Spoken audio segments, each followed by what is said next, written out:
Dans quelques jours, Be'ezrat Hashem, nous allons avoir cette fête qui s'appelle Chag HaShavuot, c'est le moment où nous avons eu cette chance de recevoir la Torah. Et c'est le moment opportun d'expliquer un des points importants de cette chance que nous avons eue, qui va nous permettre, Be'ezrat Hashem, à chacun d'entre nous, d'agir pour changer le cours des événements. Nous vivons une situation terrible, une situation de souffrance. Bien sûr, je parle ici avant tout en Eretz Israël, avec combien déjà de pauvres malheureux sont tombés, mais également nos frères qui sont en dehors d'Eretz Israël sont aussi malheureusement menacés. On voit cette haine qui est en train de se développer et qui rappelle malheureusement terriblement cette période qui a été juste post-Shoah de ce qui s'est passé en Allemagne et pas seulement qu'en Allemagne. Donc, qu'est-ce qu'on peut faire, comment on peut agir?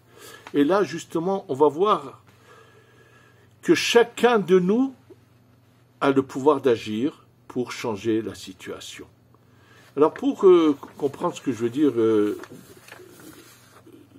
chacun de nous peut agir, je vais vous lire une histoire authentique qui s'est passée, bien sûr, et qui est mentionnée dans l'Agmara. L'Agmara, dans Masechet Gittin, le traité de Gittin, Davzaïn, page 7, au premier côté de la page, raconte qu'un rav qui s'appelle Mar Onkva, il demande à Rabbi Elazar, il lui dit, écoute, il avait dans son voisinage, il lui dit, des gens qui me font terriblement souffrir. Ça veut dire qu'il ne s'arrêtait pas, dès qu'il le voit, il lui cherche constamment des histoires, le maltraite, lui ont des mots méchants vis-à-vis de lui. Donc il lui dit, j'ai des gens qui me font du mal, et je pourrais, si j'ai envie, je peux aller me plaindre. C'est marqué ici, je peux les donner, les maseram beyadi, c'est dans ma main, dans ma possibilité, les mosram la malchut, de les donner à la malchut. Sachez qu'on n'a aucune clarté de quoi il s'agit. Est-ce qu'il aurait pu aller les dénoncer et leur provoquer quelque chose, ou bien il s'agit d'autre chose, de bien plus profond. C'est plutôt ce côté-là qu'on va voir, qui paraît le plus probable et le plus... D'après la suite, vous allez le voir tout de suite pourquoi je vous dis ça. Donc, il n'en peut plus, il veut agir contre ces gens-là et naturellement leur causer, peut-être qu'ils seront condamnés à la mort. Alors, le Rav lui répond, il lui ramène un passouk dans les Télim, je saurai surveiller mon chemin, j'ai dit, je saurai surveiller mon chemin de fauter avec ma bouche, je saurai me taire quand un rachat est en face de moi. Et là, il lui dit, tu vois bien qu'il est dit dans les Télim que même si j'ai un rachat, quelqu'un de mauvais en face de moi qui veut me faire du mal, je dois me taire. C'est mieux de se taire. Il lui explique. Alors là, il lui répond, il lui dit, mais ça dépasse les bornes, c'est impossible à supporter. Et apparemment, ça lui-même risquait de se retrouver en problème. Je ne peux pas supporter ce qui se passe. Qu'est-ce que je fais? Qu'est-ce qu'il lui répond, le Rav? Et là, écoutez bien. Un verset dans les Télim, que je vais vous lire tout de suite, qui, dans le texte, veut dire tout à fait autre chose, mais vous allez voir comment il l'a utilisé et la suite des choses. Il y a un verset dans les Télim qui est « Dom l'Adonai ve'itcholel lo » qui veut dire « Attends, patiente, tais-toi, attends que Hachem t'envoie la délivrance, espère-la la voir venir. » Mais là, il va l'utiliser, ce Rav, avec une autre pensée. Donc, ne parle pas, toi, ne fais pas. Et il lui dit, qu'est-ce que ça veut dire, Itrolelo? Tu verras que Akadosh Baruch Hu va les faire tomber comme des morts. Ils vont tomber les uns après les autres. Et il continue à lui dire, Hashkem ve'ha'arev alehem le bet midrash. Essaie d'aller plus tôt le matin aux offices et le soir de sortir le dernier. Quand tu vas à l'office, sois le premier à aller tôt le matin et le soir de sortir le dernier, et tu verras qu'ils vont être détruits d'eux-mêmes. C'est la Gemara continue, il dit les mots suivants. Adavar yatsa mipi Rabbi Elazar, dès que cette phrase est sortie de la bouche de Rabbi Elazar, qui a répondu à Bar Kokhba, c'est marqué qu'on a attrapé ce monsieur, ce qui s'appelait Geniba, et il a tout de suite été attrapé par les autorités, qui étaient à l'époque les Romains en Israël. On l'a mis tout de suite, on a mis les chaînes qu'on met aux condamnés à mort, et donc finalement, effectivement, ce monsieur qui faisait souffrir Bar Kokhba a été condamné à mort, et ça a été fini. Sachez que c'est une histoire, mais il faut que vous sachiez qu'est-ce qui s'est passé réellement. Alors, il y a un grand commentateur, un grand tzaddik qui a vécu dans le monde de la chassidoute qu'on a appelé le Maguide de Koujnitz. Le Maguide de Koujnitz, qui est l'élève de l'élève du Baal Shem Tov, très, très grand Mekoubal, le peu qu'on a de ce qu'il a écrit montre sa connaissance. Dans tous les domaines, c'était quelqu'un de très particulier. J'ai eu même l'occasion, d'un cours, de vous raconter sa naissance, Rabbi Israël de Koujnitz, qui est né de parents plus qu'âgés, qui n'avaient jamais eu d'enfant, grâce à la suite d'une histoire où le mari a su se conduire et le Baal Shem Tov les a bénis. Et lui, il écrit dans son livre sur cette histoire de la Gemara. C'est dans son livre Avodat Israël, dans les Likutim. Écoutez ce qu'il dit. Il ramène cela et il dit quelque chose que sache que nous avons reçu. C'est-à-dire, il a eu lui une transmission, on lui a enseigné que dans ces mots-là, que de ce pasouk, que si on le fait au moment du coucher du soleil, il dit on ne peut pas le décrire, on ne peut que le transmettre de bouche à oreille. Et il est en allusion dans cette Gemara. Il lui a dit que dans les mots qu'il a dit, Dom l'Adonai, Ashkem va'alem le Bet HaMidrash, V'yapilem chalalim lefanecha, va'mevin idom, il dit celui qui a compris ce terrain. Ça veut dire qu'en réalité, il y a ici, pourquoi il ne le transmet pas? Ça veut dire que celui qui saura sortir des mots de la Gemara, la pensée qu'a eu Rabbi Elazar, et qu'il pourrait le faire la même chose, et tout simplement faire tomber les ennemis par uniquement les paroles, ça veut dire par des paroles et des pensées. Oui, ça veut dire qu'il y a des noms d'Hachem, des noms qui sont en allusion dans toute la Torah. Là, dans ce cas, c'est dans les Téhilim, ou par exemple dans les Téhilim, c'est David Ameller, qui est le roi David, ou ceux qui ont écrit les Téhilim avec lui, qui font connaître ces moyens d'agir que par la parole. Ce n'est pas que ce cas-là, il y a encore beaucoup d'autres cas qui sont mentionnés dans le Zohar, combien de fois, où il y a eu il y a plusieurs endroits dans le Zohar où il s'est passé des événements. Un jour, un des rabbanim est en chemin, et à quelques dizaines de mètres devant lui, un vieux juif est en train d'avancer, et avec une longue barbe blanche comme ça, et de loin, un arabe avec son fils, tout d'un coup, le père dit à son fils, va prendre ce juif, tu vas lui cracher, tu vas lui faire, faut voir tout. Et le rav, quand il a vu ça, il a juste les a regardés de loin, sur le champ, la terre s'est ouverte, et le père et le fils ont été enterrés vivants.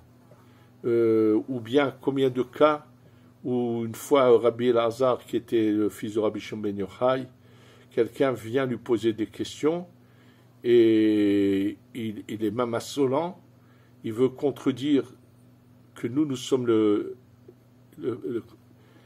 peuple élu, que nous sommes les enfants choyés préférés d'Hachem, puisqu'un jour il parle du peuple d'Israël, béni, Bechori Israël, mon fils est né Israël, les premiers qui avons reconnu l'unité de Dieu et le servir, comme il le désire. Donc, dès qu'il il est venu, alors le Rav était prêt à lui répondre, mais lui, il lui a dit, il ne cherche pas à me répondre, il faut voir comment il a parlé. Et là, le Rav a regardé, ils avaient des pensées en regardant seulement. La personne est tombée sur place morte sans problème. C'est-à-dire qu'il faut savoir on a le pouvoir. D'abord, il faut savoir que les mots de la Torah, tels qu'ils sont écrits, et combien de fois dans la Torah, il y a des allusions à des noms qui peuvent agir. Je vais vous donner quelques exemples. Je vous donne encore un exemple. Lorsque, dans les 10 plaies, lorsque les sorciers de Pharaon ont essayé de faire la même chose que Moshe Rabbeinu, de créer des poux, ils n'ont pas réussi, et là, ils prononcent une phrase, « Etzba Elohim hi », c'est le doigt de Dieu. Alors sachez qu'en réalité, ces mots ne sont pas écrits par hasard dans la Torah, qu'il y a un pouvoir chez les rabbanim, ceux qui connaissent tous ces secrets, de détruire tout ce qui est sorcellerie. Ça veut dire que personne ne pourra agir avec la sorcellerie. Où on le voit dans la Gemara. Vous allez voir tout de suite la relation avec ce verset de la Torah. Rabbi Ishmael va chez dans quelque part, il est reçu dans une maison où il y a la propriétaire non juive qui le reçoit, mais qui est une femme sorcière, et elle veut, je ne sais pas ce qu'elle voulait lui faire comme mal, et alors leur manière d'agir était d'aller où l'endroit où la personne est assise, et d'essayer de prendre, puisqu'ils n'avaient pas de carrelage, mais c'était de la terre comme ça, de prendre un peu de la terre sous l'endroit où la personne est assise, et avec ça faire de la sorcellerie. Et lui s'est aperçu qu'elle faisait ça, il lui a dit, tu peux faire ce que tu veux, continue. Il lui a dit la phrase suivante, En od mi levado. Il n'y a personne qu'à part Dieu. Mais en réalité, j'ai eu l'occasion dans un des livres, je pense que c'était de Rabbi Shalom de Bedz ou de son fils, d'un des grands tzadikim qui ont vécu en Europe de la dynastie de Bedz, de cette dynastie de tzadikim, où il dit, sache que, en réalité, lorsqu'il a dit cette phrase « En od mi levado », les premières lettres de cette phrase, « Aleph Ain Mem », sache que c'est un nom saint qui détruit tout ce qui est sorcellerie. Et il lui dit, et tu le trouves en allusion, dans cette phrase où les sorciers n'arrivent pas à faire ce qu'a fait Moshe Rabbeinu, et ils disent « Etzba Elohim hi », il dit les dernières lettres de ces 3 mots, c'est ce nom saint en question qui empêche la sorcellerie d'agir. Ça veut dire qu'à ce moment-là, Moshe a fait quelque chose et ils n'ont pas pu agir. Sachez que on peut aller beaucoup plus loin avec cela. Il faut savoir que un des endroits où sont dévoilés, donc on connaît un peu, pas, beaucoup ne nous est pas connu, mais le peu qu'on sait, c'est même Rashi qui va en parler dans le traité de Souka par rapport à une phrase que nous récitons dans les prières de Sukkot lorsqu'on dit cette phrase Ani Vahu Oshéana. Ani Vahu délivre. Et là, Rashi nous dit, sache qu'il y a, alors, juste avant la traversée de la mer, il y a 3 versets dans la Torah qui sont, chaque verset à 72 lettres. Et quand tu prends ces 3 versets, tu les unis de la manière suivante. La première lettre du premier verset, la dernière du deuxième et la première du troisième. Et comme ça, tu vas dans cet ordre-là. On va écrire 72 noms composés chacun de 3 lettres. Alors sachez que ce schéma-là, là je peux vous le montrer. Et en fait, il commence là. Voilà le premier. Alors, ce premier, c'est Vav et Vav. Ensuite, le deuxième, c'est Yud Lamed Yud. Ce deuxième nom est souvent mentionné dans plusieurs endroits, dans la Tfila. Et quel est le pouvoir de ce deuxième nom? C'est le pouvoir de même la personne qui peut être dans le coma, on peut la lever de son coma et la guérir. Et elle est mentionnée, ce nom-là était mentionné en allusion également dans la Gemara, dans Masechet Berachot. Lorsque quelqu'un vient voir son ami qui est malade, c'est marqué, il lui donne la main, il le lève, Yahiv le Yede Veukme. Et en fait, c'est pareil, là, les Mekoubanim nous révèlent que lorsqu'il est marqué Yahiv le Yede, c'est en araméen, il doit donner sa main, Yahiv le Yede, les lettres de ces trois mots, les premières lettres de ces trois mots, c'est ce nom-là dont je vous parle, qu'on trouve souvent qu'on peut agir. Mais pourquoi je vous montre ce schéma? Là, à la toute fin de la première ligne, il y a un nom qui est Kaf, He, Tav. Kaf, c'est la lettre Kaf, le He et Tav. Et sachez que ce nom-là, il se trouve en allusion dans un Télim que nous récitons tous les matins dans la Tfila. Quand nous disons Alléluia, Alléluia, El Bekocho, Alléluia, Berkiauzo, ce petit psaume se termine par les mots Kol Haneshama Tehalel Ya. Kol Haneshama, toute l'âme va te louer Dieu. Et là, Kol Haneshama Tehalel, ce sont les premières lettres, sont ce nom-là qui se trouve ici. Voilà, vous avez 1, 2, 3, 4, 5, 6, 7, 8. Le huitième de ces 72 noms, donc qui est composé qui vient de ces trois versets-là. Ce nom-là, qu'est-ce qu'il a comme pouvoir? Sachez que ce nom-là a le pouvoir d'anéantir les ennemis. Qui c'est qui l'a utilisé, ce nom-là? Eh bien, Moshe Rabbeinu l'a utilisé, oui. Lorsque Moshe Rabbeinu voit l'Égyptien frapper un Juif en Égypte parce qu'il vient de violer sa femme et il le fait sortir en le frappant, Moshe Rabbeinu fait quelque chose, il utilise ce nom-là, et l'Égyptien est enterré vivant. Et où c'est qu'on le voit? Lorsque le jour d'après, Moshe Rabbeinu voit deux Juifs se frapper entre eux, se disputer, lever la main l'un sur l'autre, et il s'est marqué, Vayomer la Racha, il a dit au Racha, Lama take et traecha. Pourquoi tu frappes ton prochain? Et le mot take, c'est les lettres en question, juste déplacées de sens. Et là, qu'est-ce que lui répondent les deux qui se battent? Haléor Geni Atomer, tu veux aussi me tuer avec ta parole? Eux connaissaient, c'était des choses qu'ils avaient reçues en transmission par les 12 tribus qui avaient transmis ça. C'est une connaissance qu'avait Avraham Avinu, qu'il a transmis à Yitzhak à Yaakov, que le pouvoir qu'il y a dans les noms de Dieu d'agir. Alors là, regardez comment, avec une phrase que nous récitons régulièrement, Kol Haneshama Talelia, se retrouve aussi à la fin de la Hamida. Lorsque nous disons Hatov Shimcha Ulecha Nae Lehodot, là c'est les trois lettres les dernières lettres des trois derniers mots de cette phrase, c'est exactement cela. Ça veut dire qu'en réalité, quand nous faisons nos prières et qu'on pense un peu à ce qu'on dit et qu'on le pense avec cœur, alors on pourrait agir à distance. Mais il y a eu une condition qui est mentionnée justement dans cette Gemara de Masechet Gittin, quand le Rav il dit Dom l'Adonai vitrolelo, une des conditions qu'il lui dit pour que ça marche, que je vais te dire, il lui dit Hashkem ve'arev vato au Betamidrash.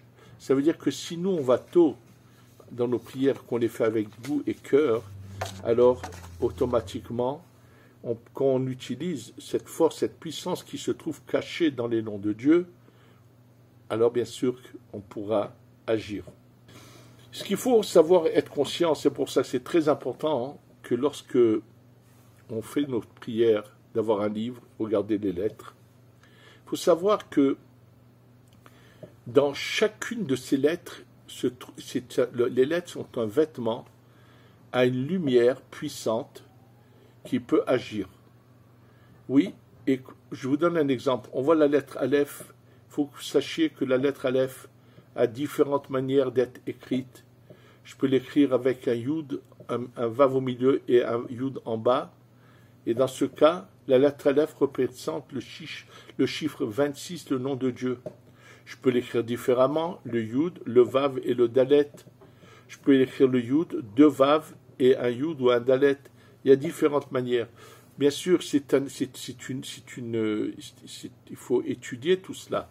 Mais il faut que vous sachiez que les lettres de la Torah, ce n'est pas un consensus pour savoir comment se dialoguer ou s'écrire et se comprendre, mais que dans ces lettres-là, dans les mots de la Torah, dans les mots de notre Tfila, il y a à plusieurs endroits des lumières puissantes qui sont là pour nous protéger et que ces mêmes lumières peuvent également détruire nos ennemis. Lorsque nous disons, dans cette phrase que nous disons, Orera gevuratecha ulcha lishuata lanu, réveille la gvura c'est la rigueur et ça va être une délivrance pour nous. Si on savait qu'il y a 5 formes de gvura et qu'au moment où on dit cette phrase, on agit pour que ces gvurot aillent sur nos ennemis, automatiquement ça agirait tout de suite. Je voudrais vous rappeler ce que je vous ai déjà dit dans d'autres cours par rapport à cette histoire qui se trouve également dans le traité de Sota, où là-bas, lorsque le prophète Élisha, lorsqu'il revient du Jourdain, où finalement, après 600 ans d'existence, un peu plus de 600 ans d'existence, Pinchas qui était devenu Eliyahu Hanavi, et comment finalement Pinchas qui est devenu Eliyahu Hanavi quitte ce monde, il monte dans un char de feu au ciel, et ça se passe sur le Jourdain. Lorsqu'il était accompagné de Élisha, lorsque Élisha revient du Jourdain, il passe par la ville de Jéricho, et là en passant par la ville, les gens viennent le voir, lui disent toi tu es le prophète, tu as les pouvoirs, on a un gros problème, il y a un cours d'eau ici dans la ville, mais c'est de l'eau salée. Sachez que jusqu'à aujourd'hui, ceux qui vont à Jéricho, il y a un cours d'eau où l'eau effectivement est salée. En tous les cas, Élisha fait quelque chose, agit, et fait que l'eau devient de l'eau potable, buvable, qui n'est plus salée.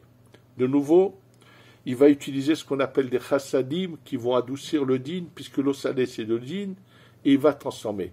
Et là, c'est marqué que, bien sûr, pendant toute la période avant que Élisha arrive, comment les gens pouvaient boire, puisque l'eau du cours d'eau qui est dans Jéricho est salée, ils allaient chercher de l'eau potable dans des puits d'eau plus loin, en dehors de Jéricho, ils les ramenaient, bien sûr, l'eau était vendue.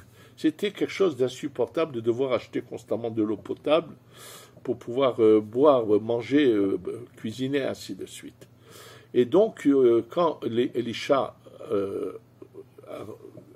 arrange le problème de l'eau, c'est marqué que tous ces personnages qui étaient les puiseurs d'eau, qui vendaient de l'eau, ils ont du jour au lendemain perdu leur moyen de vivre.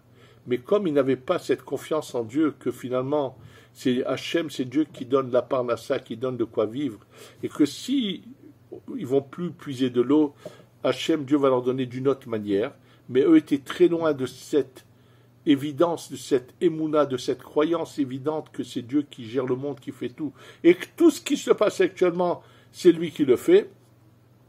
Donc, ils sont venus et ils ont très mal parlé à Élisha. Et là, c'est marqué que Élisha a regardé, c'est marqué qu'est-ce qu'il a regardé, qu'est-ce qu'elle allait sortir d'eux, et ainsi de suite. Et c'est marqué là-bas que 2 ours sont sortis de la forêt et ont frappé les 42 puiseurs d'eau et les ont tués sur le champ. Et la Gemara dit, mais à Jéricho, il n'y a jamais eu de forêt et ni d'ours. Et la Gemara dit, nes betor nes, miracle dans un miracle. Bon, si c'est un miracle, alors que veut dire ces mots-là, doubi minayar. Sachez que dans ces mots-là, on nous révèle la pensée de comment a agi Élisha pour que ces gens-là tombent morts.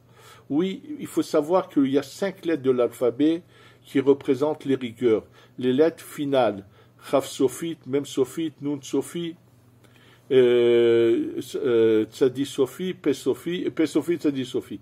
Quand on calcule le chiffre de ces 5 lettres à la fois, on arrive à 280 qui est le mot Ya'ar, la forêt en hébreu, c'est écrit Yud Ayin Resh, c'est 280. Shnei Dubim, c'est quand on divise 280 en 5, on va avoir 5 fois 56. Et qu'est-ce qu'il a fait? Il a pris 2 fois 50, il a utilisé que 2 gvurot, 2,56 que Elisha a utilisé, avec lesquels il a fait tomber ces gens-là. Ça veut dire que si, dans notre filote, on savait penser et agir et demander à Hachem d'envoyer toutes ces dinim, ces gvurot sur nos ennemis, on pourrait en finir avec ces événements, croyez-moi, en allant tôt au Beth Midrash, en allant avec ferveur à la prière, en allant étudier la Torah. Ce Shavuot arrive où ça va être un moment propice, on va être proche d'Hachem, surtout dans cette étude de la nuit. C'est pour ça que c'est aussi quelque chose de très puissant, c'est ceux qui lisent le Zohar, même s'ils ne le comprennent pas. La lumière qui en sort va et frappe nos ennemis. On peut tous, chacun de nous a le pouvoir d'agir pour que cette situation insupportable finisse et que Be'ezrat Hashem très vite, on arrive à la Géoula Shlema, parce que les choses vont, on le voit en empirant, les choses risquent de très très mal tourner. Il semble que le courroux d'Hachem va se lever sur le monde entier, sauf en Eretz Israël, et ne soyez pas étonnés qu'un de ces 4 matins, il est possible qu'il y ait un coup de tête de Poutine qui envoie des choses terribles sur la France et d'autres pays. Personne ne sait ce que réserve l'avenir, bien sûr, on ne sait pas, mais des choses peuvent se passer, peuvent arriver, puisque c'est prévu qu'il va y avoir le jugement dans le monde entier. Face à Hachem, que nous, tous ceux qui aiment Akadosh Baruch Hu soient protégés, tous ceux qui l'aiment, quels qu'ils soient juifs ou pas, soient tous protégés, et qu'Hachem nous délivre définitivement et fasse que la justice, la bonté, l'authenticité apparaissent avec la venue du Mashiach et le Beth Amikdash, Shibane Bimerab qui descend bientôt, et qu'on puisse enfin passer à l'étape suivante pour encore mieux servir Hachem. Amen, ve Amen.